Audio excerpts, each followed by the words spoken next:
একটা ছেলে ভিডিও বানিয়েছে, তো সে ভিডিওটার মধ্যে বলছে যে এত ভালো ভালো ভিডিও বানাই তবুও ভিডিওতে ভিউজ কম, লাইক কমেন্ট কম। আর যারা খারাপ খারাপ ভিডিও বানায়, সমাজকে খারাপ মেসেজ দেয়, খারাপ কাপড় পরে ড্যান্স করে, তাদের ভিডিওতে এত ভিউজ। তো মানে যাদের আর কি ঘোলা জল খায় অভ্যাস, তারা কি আর কি ভালো জল দিলে সে ভালো জলের মূল্য বুঝে? গাধাকে ঘোলা জল দিলে সে গাধা কি আর কি ভালো জল খাবে? তার তো ঘোলা জল খায় অভ্যাস, ভালো জলের তো সে মূল্য বুঝবে না।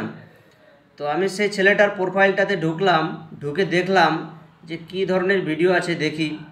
তো ঢুকলাম প্রোফাইলটাতে, তো যে প্রোফাইলটাতে ভিডিওগুলো ভালোই আছে, সামাজিকতা ভিডিও, ভিডিওগুলো দেখে যে ভালো লাগলো, জ্ঞানমূলক ভিডিও। তো যাই হোক, একটা জিনিস কি যে বাজারে সস্তা জিনিসের খরিদ্দার বেশি, ব্র্যান্ড মালের কাস্টমার খরিদ্দার কম। কিন্তু ভালো জিনিস, ভালো ব্র্যান্ড সবাই তো আর চিনতে পারে না।